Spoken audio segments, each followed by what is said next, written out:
السلام علیکم ورحمۃ اللہ وبرکاتہ۔ ان الحمد للہ والصلاة والسلام علی رسول اللہ، اما بعد فاعوذ باللہ من الشیطان الرجیم، بسم اللہ الرحمن الرحیم۔ ولکن الشیاطین کفروا یعلمون الناس السحر۔ آج ہم بات کریں گے جادو کے بارے میں۔ جادو کو عربی زبان کے اندر سحر کہا جاتا ہے۔ سحر کے کئی معنی ہیں۔ سحر کا ایک معنی جس طرح آپ دیکھتے ہیں کہ سحری کے وقت کو بھی سحر کہا جاتا ہے، تو سحری کا وقت چونکہ غفلت کا وقت ہوتا ہے، اندھیرے کا وقت ہوتا ہے، تو اس لیے جادو بھی ایک اندھیرا ہے۔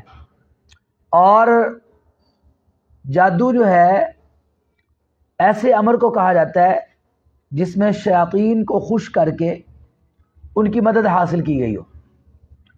پھر شیاطین کو راضی کرنے کی مختلف صورتیں ہیں۔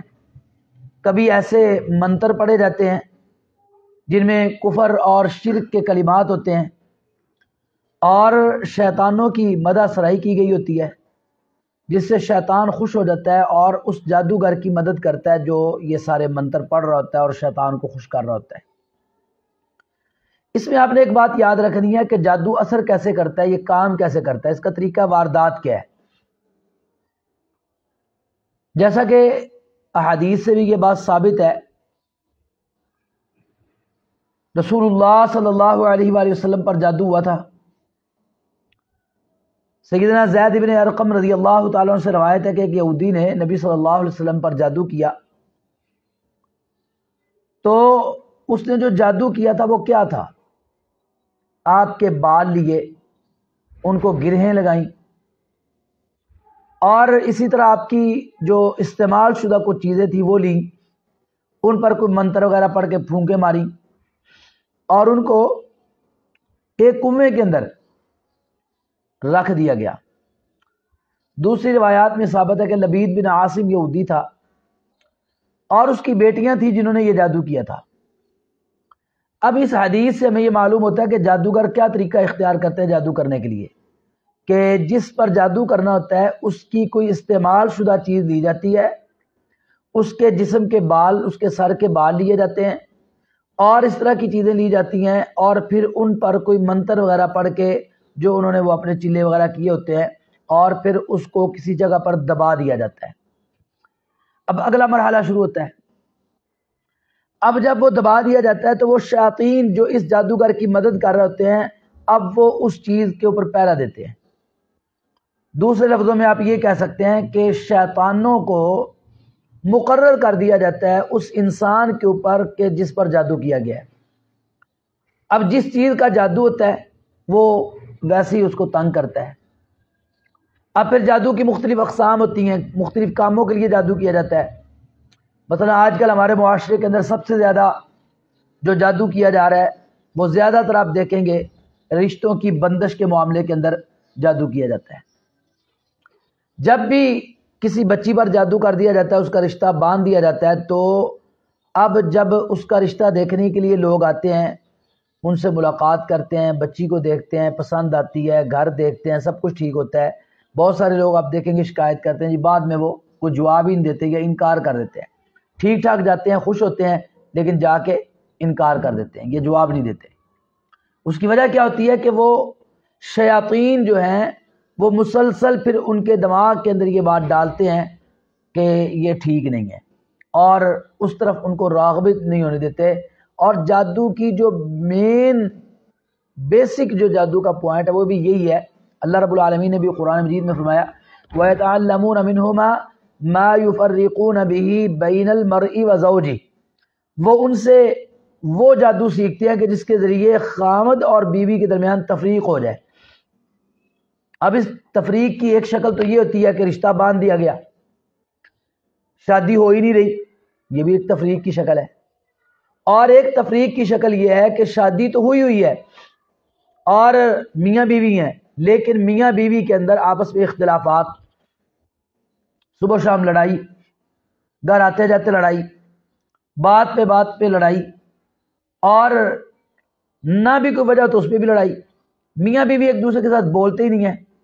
حتیٰ کہ بعض اوقات جادو اتنا زور پکڑ جاتا ہے کہ میاں بیوی ایک دوسرے کو دیکھنے کے لیے تیار نہیں ہوتے. ایک گھر میں رہتے ہوئے، ساتھ رہتے ہوئے، ایک کمرے میں رہتے ہوئے ایک دوسرے کو بلانا، ایک دوسرے سے بات چیت کرنا، ایک دوسرے سے گفتگو کرنا، بولنا، یہ بالکل جو ہے نا وہ چھوڑ دیتے ہیں. بلکہ آپ سمجھ لیں کہ ایک دوسرے کو وہ دیکھنا پسند ہی نہیں کرتے. بے چینی ہونی شروع ہو جاتی ہے، دیکھ کے دل گھبرانا شروع ہو جاتا ہے کہ یہ میرے سامنے کیوں آ گیا. بات کرنے کو دل نہیں چاہتا.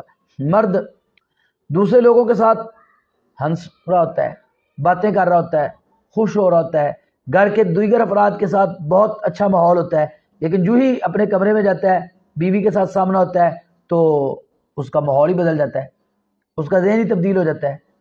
وہ ہنسی خوشی کی جگہ پر غصہ آ جاتا ہے، گھبراہٹ آ جاتی ہے اور لڑائی شروع ہو جاتی ہے.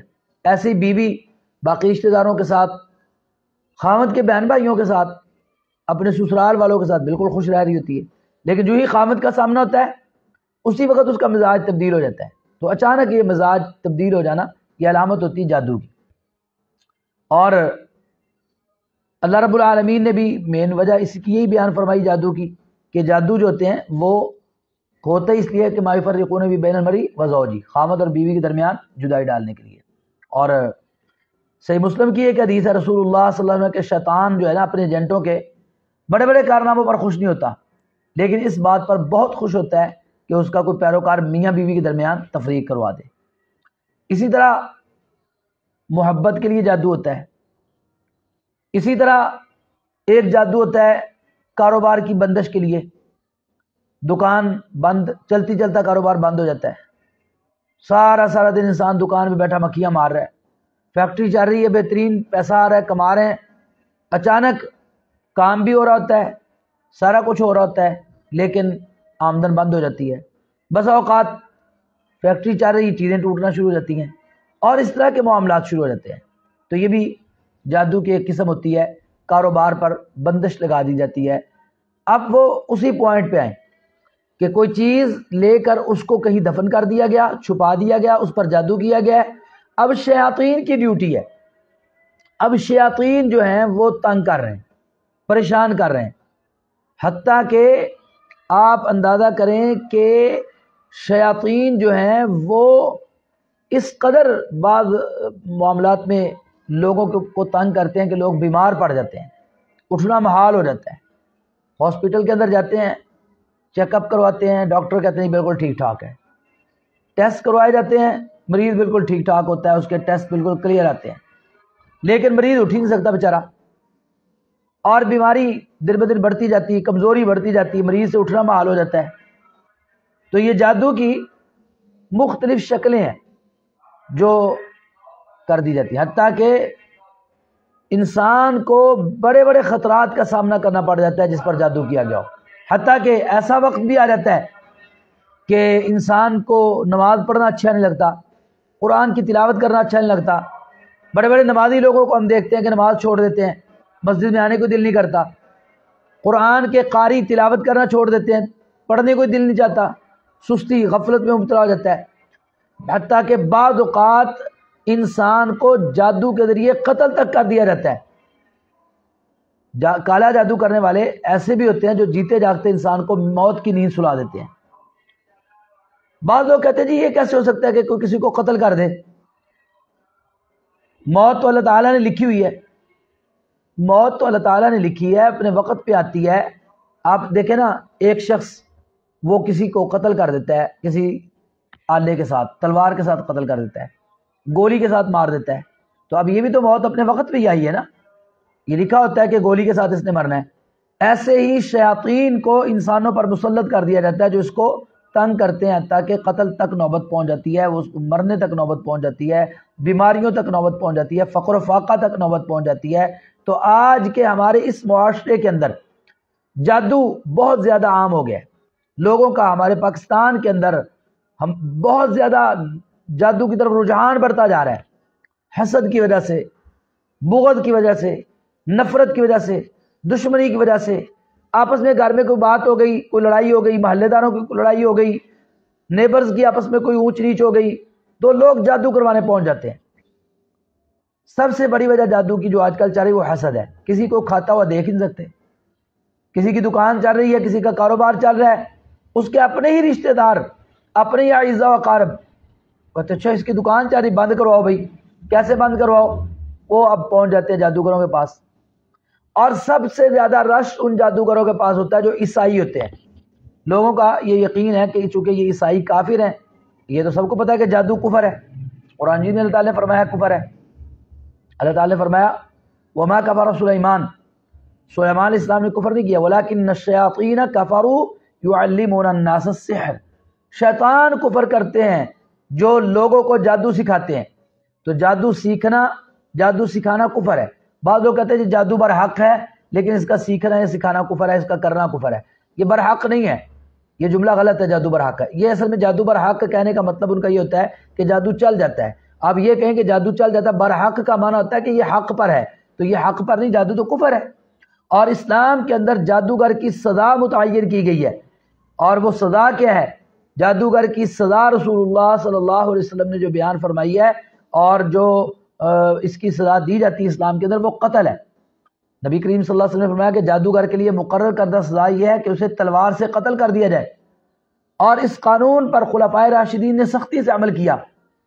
جادوگر کو پکڑا جائے گا, اس کو توبہ کا کہا جائے گا, اگر وہ توبہ نہیں کرتا تو اس کو قتل کیا جائے گا. اور جادو جو ہے یہ بہت ہی خطرناک چیز ہے. تو آج کی یہ میری جو ویڈیو ہے, اس سلسلے کی پہلی ویڈیو ہے, اس کے اندر جادو کے بارے میں کچھ تعارفی باتیں میں نے کی ہیں. انشاءاللہ اگلی ویڈیو کے اندر آپ انتظار کیجئے, ہم جلد ہی اگلی ویڈیو کے اندر جادو کے بارے میں مزید باتیں بیان کریں گے کہ جادو کیسے ہوتا ہے, اور پھر جادو کے علاج کے بارے میں بھی ہم انشاءاللہ بات کریں گے کہ جادو کا علاج کیا ہے. تو جادو کے بارے میں ایک اور بڑی چیز اہم ہے, وہ انشاءاللہ اگلی ویڈیو کے اندر میں بیان کروں گا. تو جادو کرنا بھی کفر ہے, کروانا بھی کفر ہے, سیکھنا بھی کفر ہے, سکھانا بھی کفر ہے.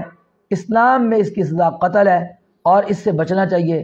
اور خواہ مخواہ شک میں بھی مبتلا نہیں ہونا چاہیے کہ مجھ پر کسی نے جادو کر دیا ہے. توہمات بھی نہیں پالنے چاہیے. بعض اوقات انسان بیمار ہوتا ہے, بیماری بڑھ جاتی ہے, لوگ جادو کا نام دے دیتے ہیں. بعض اوقات ملکی حالات ایسے ہوتے ہیں کہ کاروبار نہیں چل رہا ہوتا, لوگ جادو کا نام دے دیتے ہیں. بعض اوقات رشتہ اپنی ڈیمانڈز کی وجہ سے نہیں مل رہا ہوتا تو لوگ جادو کا نام دے دیتے ہیں. تو بہرحال توہمات سے بچنا ہے. اگلی ویڈیو کا انتظار کریں, انشاءاللہ ہم اگلی ویڈیو میں مزید اس پہ بات کریں گے. ھذا ما عندی واللہ اعلم بالصواب.